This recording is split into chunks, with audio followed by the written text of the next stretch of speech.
પ્રાર્થના લઈ લેશું પહેલા ધ્યાનનો શ્લોક.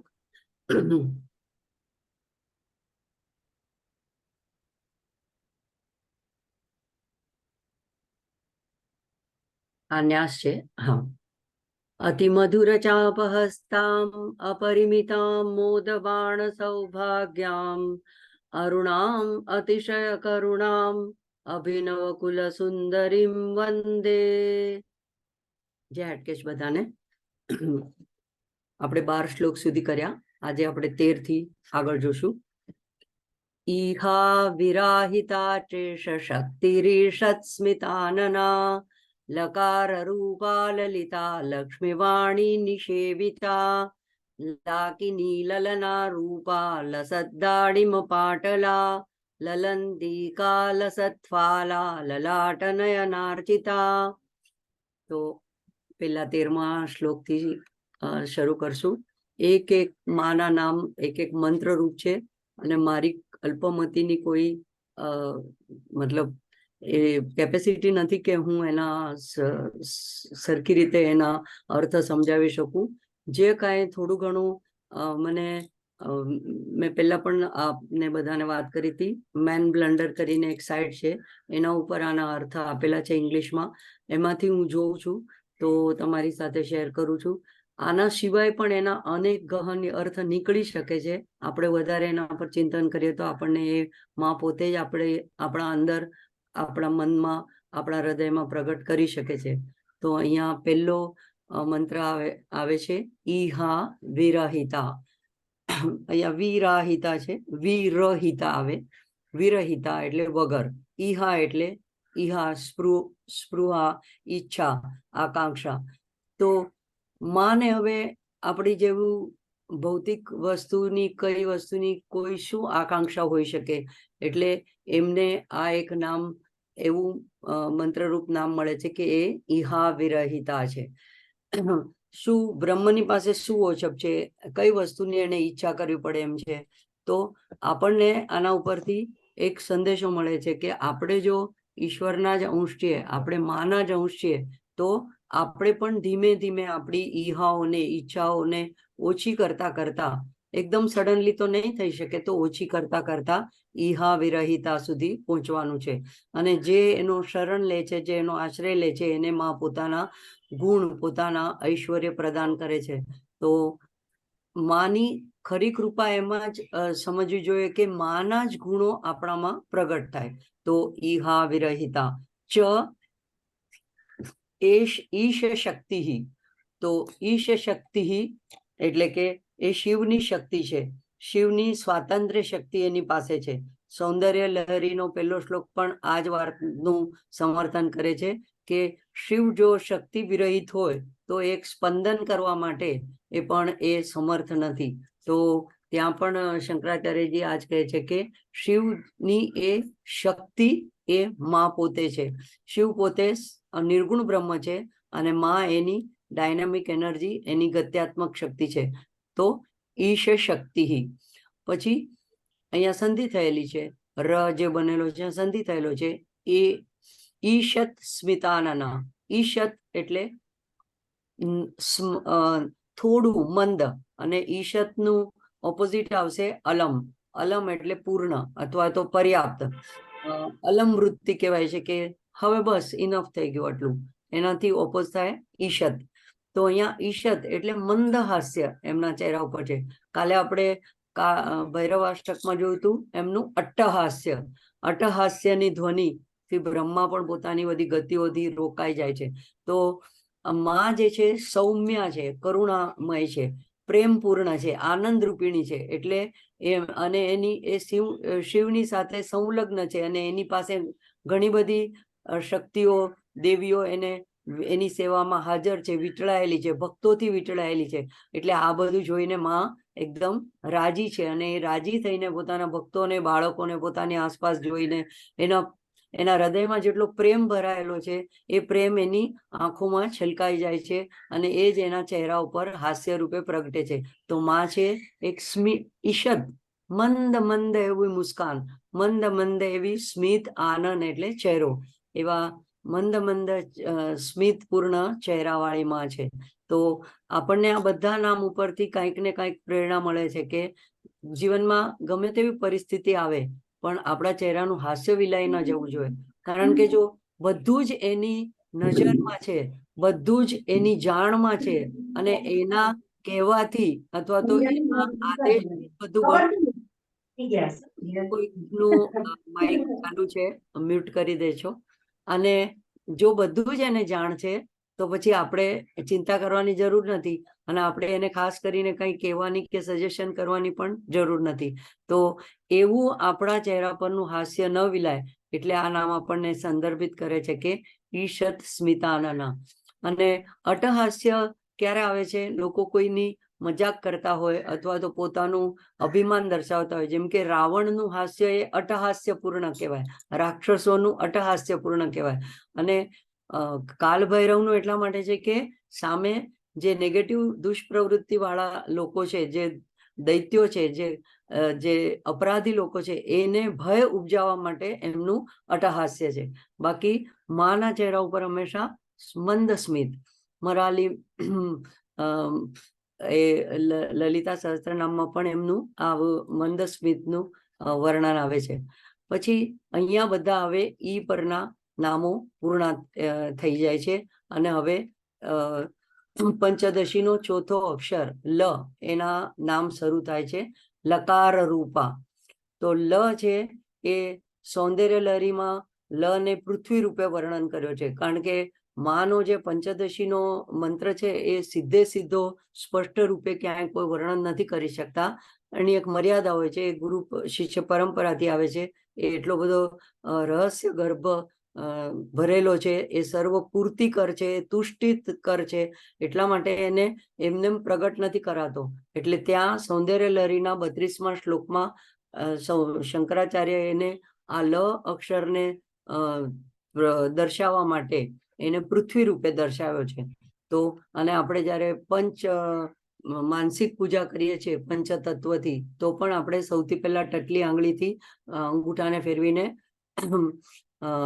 લમ પૃથ્વી તત્વાત્મિકાય શ્રી લલિતા દેવીએ ગંધમ પરિકલ્પયામિ નમઃ. તો લમ ત્યારે આપણે ટટલી આંગળીને સ્પષ્ટ કરીએ છીએ. તો આપણા હાથની બધી 5 આંગળીઓ એ 5 પંચમહાભૂતને દર્શાવે છે. અંગૂઠો આકાશને દર્શાવે છે, આ ટચલી આંગળી પૃથ્વીને દર્શાવે છે, એના પછીની અનામિકા છે એ જલ તત્વને દર્શાવે છે, અને જલને અમૃત ગણાય છે, એટલે આપણે વમ અમૃત તત્વાત્મિક કહીએ છીએ.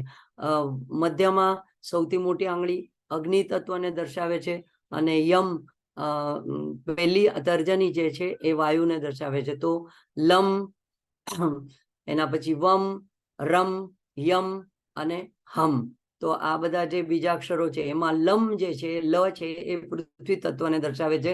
અને એટલે એને અહીંયા ઇનડાયરેક્ટલી લકાર રૂપા કહીને એમ કહેવામાં આવે છે કે એ પૃથ્વી રૂપે છે, ભૂમાતા રૂપે છે, ભૂદેવી રૂપે છે, આપણને બધાને આધાર આપે છે, અધિષ્ઠાન આપે છે. દુર્વાસા મુનિએ શક્તિ મહિમ્ન લખ્યું છે, જેમ પુષ્પદંતે શિવ મહિમ્ન લખ્યું છે, એમ શક્તિની ઉપાસનામાં આ એક સુંદર મહિમ્ન સ્તોત્ર છે, દુર્વાસા રચિત શક્તિ મહિમ્ન. એના 17મા શ્લોકમાં દુર્વાસા કહે છે કે લ નો અર્થ થાય છે સુરેશ્વર, એટલે કે શિવ સ્વરૂપ. એટલે આમ લકાર રૂપા કહીએ ત્યારે એ શિવ શક્તિ રૂપેણી છે. અને લ એ બીજ મંત્રમાં ધન સંપત્તિ દેવાની શક્તિ છે, કારણ કે લ એ પૃથ્વી તત્વ છે, અને પેલું જે મૂલાધાર ચક્ર જે છે એ ભૌતિક વસ્તુઓ માટેનું સંદર્ભિત કરે છે, એટલે સુખ સંપત્તિ પ્રદાન કરનાર એવી શક્તિ છે એમાં. તો અને આ લ એકલો ક્યારેક ઉપયોગમાં નથી આવતો, તો એને કોઈ બીજા અક્ષર સાથે જોડવામાં આવે છે, જેમ કે ક સાથે જોડાય તો ક્લિમ એવો બીજાક્ષર બને છે. તો લકાર રૂપા. લલિતા સહસ્ત્રનામમાં લલિતા નામ વિશે આપણે જોયું કે ઘણા બધા અર્થ લલિતાના થાય છે, જે સરળ છે, જે રમતિયાળ છે, જે સુંદર છે, જે આકર્ષક છે, જે ચંચલ છે, જે સહેલાઈથી પ્રાપ્ત કરી શકાય છે એવી છે, જે સૌમ્ય છે, જે સાદગીપૂર્ણ છે, અને જે પંચકૃત્ય કરે છે. એ ખાસ લલિતાનું વૈશિષ્ટ્ય છે કે સૃષ્ટિ એટલે કે એનું સર્જન, પાલન, વિનાશ, વિઘટન અને પુનર્નિર્માણ. તો આ અને એ આનંદ શક્તિ રૂપી છે, પ્લસ એની અંદર ઈચ્છા, જ્ઞાન અને ક્રિયા શક્તિથી પણ પરિપૂર્ણ છે. તો આ બધા અર્થો લલિતામાં સમાયેલા છે. લક્ષ્મી વાણી નિષેવિતા, તો લલિતા સહસ્ત્રનામમાં પણ આવે છે સવાણી સચામર રમાવાણી સેવિતા સવ્ય દક્ષિણ સેવિતા. તો માના વિગ્રહમાં કે એના સ્વરૂપમાં બતાડવામાં આવે છે કે એની બંને તરફ, એક તરફ લક્ષ્મી અને એક તરફ સરસ્વતી હોય છે, એને ચામર ઢાળે છે. એટલે કે અહીંયા એ રીતે લેવાનું છે કે એમની પાસે ધન સંપત્તિ અને વાણી એટલે સરસ્વતી એટલે જ્ઞાન, એટલે જ્ઞાન દ્વારા મુક્તિ, એટલે ભુક્તિ અને મુક્તિ બંને એમની પાસે છે. એમના દ્વારા એ સેવાયેલા છે. એટલે જે એમનો આશ્રય લે છે એને લક્ષ્મીની પણ પ્રાપ્તિ થાય છે અને સરસ્વતીની પણ પ્રાપ્તિ થાય છે. જ્ઞાનથી વિવેક આવે છે, વિવેકથી સંયમ આવે છે અને અધ્યાત્મ માર્ગમાં પ્રગતિ કરીને મુક્તિ સુધી સાધક પહોંચી શકે છે. તો જે આ લકાર રૂપા લલિતા એવી માનું જે આશ્રય લે છે, એને જે સેવે છે, એની ઉપાસના કરે છે, એને ભોગ અને મોક્ષ બંનેની પ્રાપ્તિ થાય છે. આગળના 14મા શ્લોકમાં નામ આવે છે લાકિની. લાકિની આપણે લલિતા સહસ્ત્રમ નામમાં જોયું, દરેક યોગિનીના નામ આવે છે. તો મણિપુરની અધિષ્ઠાત્રી દેવી છે, આ એક યોગિની છે, તો એ ત્યાંની અધિષ્ઠાત્રી દેવી છે.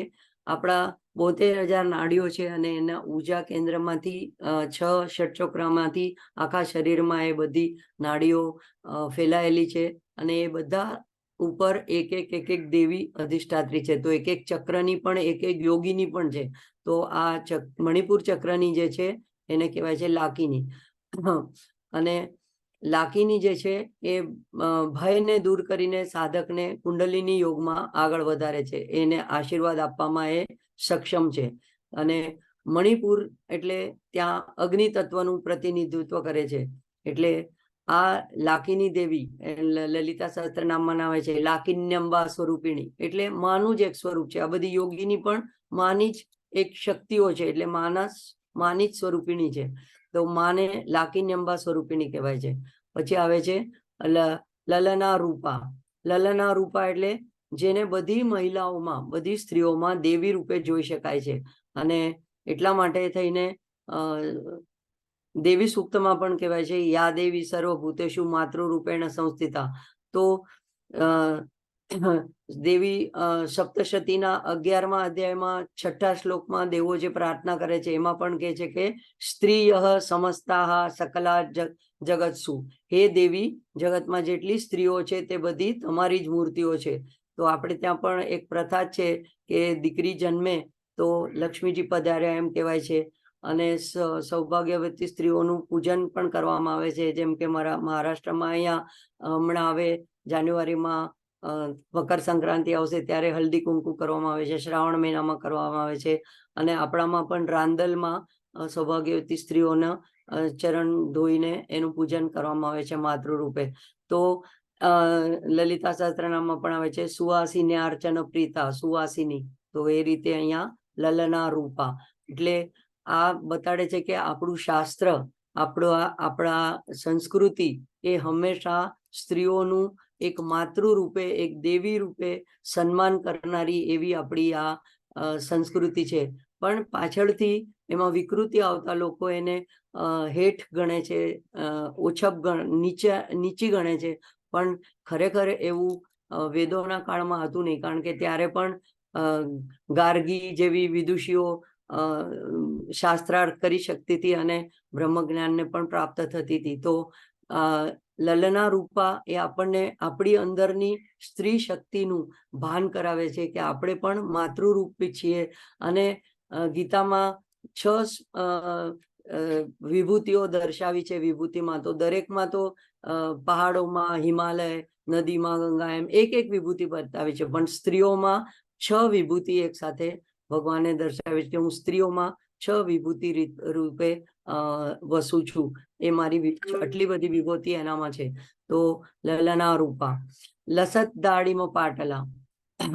પાટલા એટલે હલકો ગુલાબી કે લાલ રંગ, અને લસદ એટલે કેસર જેવો ઘેરો લાલ રંગ, અને દાડિમ એટલે દાડમના વૃક્ષનો અહીંયા સંદર્ભ છે. તો દાડમનું ફૂલ જો તમે જોયું હોય, દાડમના આવતા પહેલા કળી જેવા હોય છે અને એકદમ ઘેરા લાંગના કોકોકા આછા ગુલાબી એવા ફૂલ હોય છે. તો એ ખૂબ જ એના જેવો વર્ણ હોય છે, એવો માનો વર્ણ છે. એટલે કે એક તો ખીલેલા પુષ્પ જેવા ગુલાબ અને ગુલાબ જેવા એવા કોમળ સુકોમળ એવો માનો વર્ણ છે. તો લસત દાડિમ પાટલા, આ દાડમના વૃક્ષના ફૂલોથી પણ માની પૂજા કરાય છે અને ખૂબ શુભ પરિણામ આવે છે. તો લલિતા સહસ્ત્રનામમાં નામમાં આવે છે દાડિમી કુસુમ પ્રભા. આમ માં દાડમના ફૂલ જેવી ઘેરા લાલ ચટકદાર એવા વર્ણની છે. અને માં સાથે જે બધું જોડાયેલું છે એ બધી જ ચીજો લાલ છે. જેમ કે લાલ માનો ચાંદલો, માનો લાલ કુમકુમથી માની અર્ચા થાય, લાલ પુષ્પ જાસૂદના માને અર્પણ થાય, માને ચૂડી લાલ અર્પણ થાય, માની ચુંદડી લાલ અર્પણ થાય, પછી લાલ રત્નોની માળા, મૂંગા ને પોખરાજ ને એની માળાઓ માં લાલ રંગની પહેરે છે. તો આ બધે માને લાલ રંગ એ પ્રેમનો રંગ છે અને ક્રાંતિનો પણ રંગ છે. તો એ શુભતાનો પણ રંગ છે. તો એવી રીતે લસત દાડિમ પાટલા એવા વર્ણનની માં છે. લલંતિકા એક માથા પર પહેરવાનું એવું કંઈક એક આભૂષણ છે. એટલે કદાચ મને એમ છે કે ચૂડામણીને પણ લલંતિકા કહેવાતું હોય. તો મને ચોક્કસ ખબર નથી, પણ એમાં અર્થ તો એવો જ આપ્યો છે કે માથા પર પહેરવાનું આભૂષણ. અને એ ક્યાં છે આભૂષણ? તો લસત ફાલા એટલે ચમકદાર એવા ભાલ ઉપર એવું એક આભૂષણ માએ ધારણ કર્યું છે. તો એવું લલંતિકા, લસત ફાલ પ્રદેશ, ભાલ પ્રદેશ, અને લસત એકદમ જેમ કે આગળ લસત દાડિમ પાટલા, તો લસત ઘેરો લાલ રંગ. તો અહીંયા લલંતિકા લસત ફાલા. લલાટ નયનાર્ચિતા, આ એક આખું નામ છે. લલાટ નયના અર્ચિતા. હવે લલાટમાં નયન એટલે કે ત્રીજું નયન, એવા ત્રિનયન વાળા દ્વારા અર્ચિતા.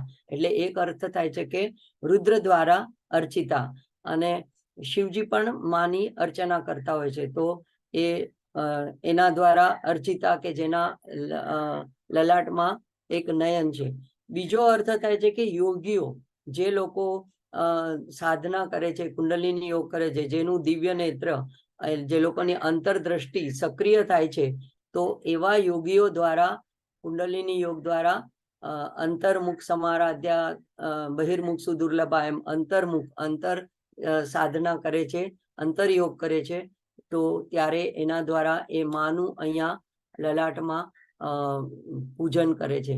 તો એમના દ્વારા લલાટ નયનાર્ચિતા. હજી એક શ્લોક લઈ લેશું, 13 એના પછીનો.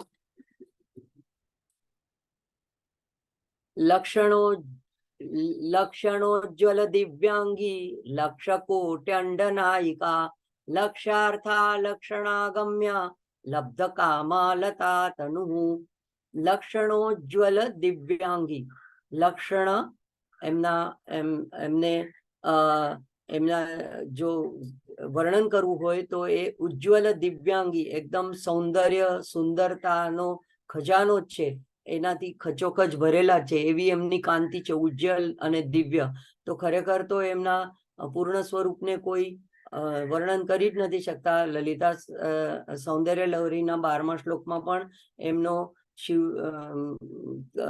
શંકરાચાર્યજી વર્ણન કરે છે કે એમના પૂર્ણ સૌંદર્યને ફક્ત શિવજી જ જાણે છે.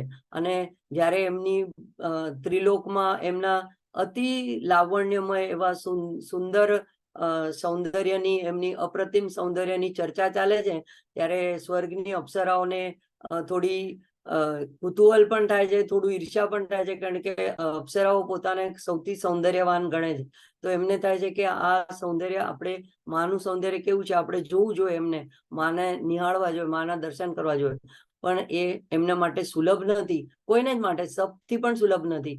તો એ લોકો એક એવો માર્ગ શોધે છે કે આપણે શિવજી સાથે સાયુજ્ય પામી જઈએ, આપણે શિવજીને આરાધના કરીએ તો શિવજી ની સાથે એ સંલગ્ન છે, એટલે શિવજીના નેત્રોથી આપણે એમના દર્શન, એમના સૌંદર્યના દર્શન કરશું.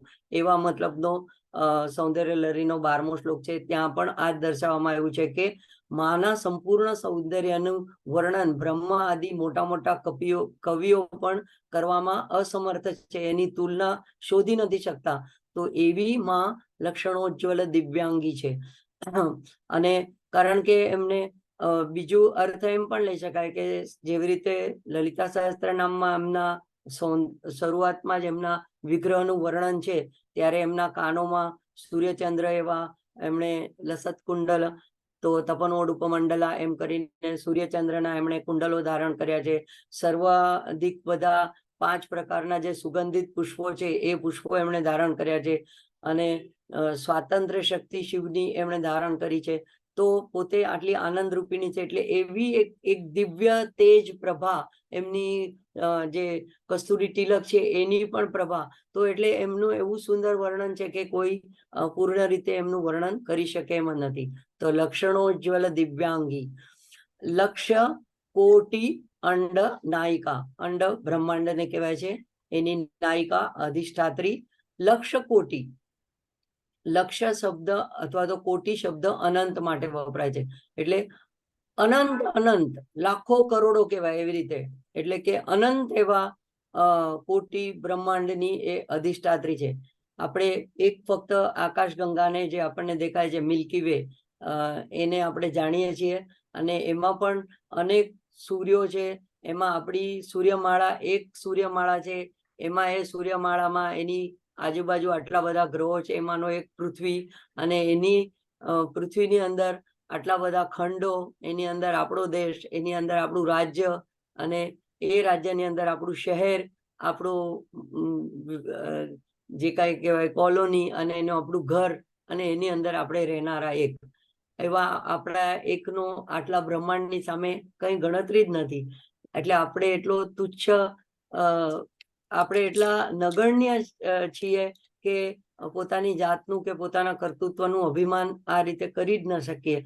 તો જ્યારે પણ ઘણા વર્ષો પહેલા નાનપણમાં અમે લોકો પહેલી વાર જ્યારે અહીંયા નહેરુ સાયન્સ સેન્ટરમાં ગયા, અને ત્યારે આ બધી મિલ્કી વે ને બધાની આખા આકાશગંગાની ને બધી કલ્પના આપી, ત્યારે એ વાતની પ્રતીતિ થઈ હતી કે ઓ આટલા બધાની કમ્પેરિઝનમાં ક્યાં આપણે એક નાના જંતુ જેવા એક બિંદુ જેવા માણસ, અને એમાં આપણું શું અભિમાન, અને એમાં આપણે શું એમ કરવાનું કે મેં આ કર્યું, મેં આ કર્યું.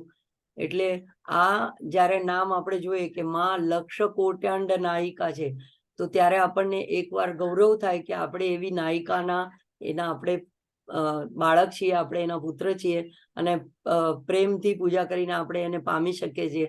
અને બીજી તરફ આપણે આપણી જાતનું, આપણને પોતાની જાતનું ખરું ભાન થાય કે એની સામે આપણે કાંઈ જ નથી, તો આપણે અભિમાન કરવાનું કોઈ કારણ નથી. અને જો આપણને કાંઈ આપણી બુદ્ધિનું અભિમાન હોય, આપણા રૂપનું અભિમાન હોય, આપણા પદનું અભિમાન હોય, પૈસાનું અભિમાન હોય, જેનું પણ હોય, તો એ બધું એનું આપેલું છે. કારણ કે આ આખી બધી વસ્તુની અધિષ્ઠાત્રી અને એની અધ્યક્ષતા એ નાયિકા તરીકે માં કરી રહી છે. તો આપણને વધારે આવું નામ નમ્ર બનાવે છે અને એને શરણાગત બનાવે છે. કારણ કે જેની આપણે શરણાગતિ લઈએ, જેનું આપણે ધ્યાન ચિંતન કરીએ, તો એના જેવા ગુણો આપણામાં આવી જાય છે. લક્ષ્યાર્થા. લક્ષ્ય એક વાચ્યાર્થ હોય છે, એક શબ્દાર્થ હોય છે, એક લક્ષ્યાર્થ હોય છે.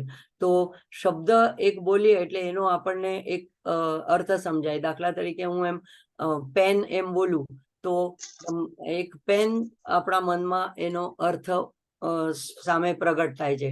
ગાય બોલીએ તો આપણે પેલા ગાય જોઈ હોય તો આપણને એક ચિત્ર બતાડવામાં આવે, તો ચિત્ર ઉપરથી પણ આપણને એ ગાયનો અર્થ સમજાય. તો એનો સીધે સીધો અભિજ્ઞા એવી શક્તિથી એનો અર્થ આપણને વાચ્યાર્થ સમજાય, મૂળ અર્થ સમજાય. પણ લક્ષ્યાર્થ એટલે એમાં જે છુપાયેલો હોય, જે વધારે ગર્ભિત અર્થ હોય, અને બીજો એવો સાધારણથી ભિન્ન એવો વાસ્તવિક અર્થ હોય, એને કહેવાય લક્ષ્યાર્થ.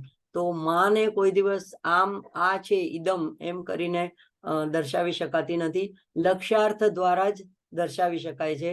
એટલે વેદો પણ એને નેતિ નેતિ કહીને કહે છે. આપણે સાધના કરવા માટે, ઉપાસના કરવા માટે સુગમ રીતે સગુણ રૂપનું ધ્યાન કરીએ છીએ, સગુણ રૂપની આરાધના કરીએ છીએ, પણ આ એક પહેલું સ્ટેપ છે, ત્યાંથી આપણે આગળ જવાનું છે. એટલે લક્ષ્યાર્થ નામ આપણને કહે છે કે આ દ્વારા જે પરબ્રહ્મ છે, નિર્ગુણ નિરાકાર છે, એનું નિર્દેશન કરનારી એવી આમાં લક્ષ્યાર્થા છે.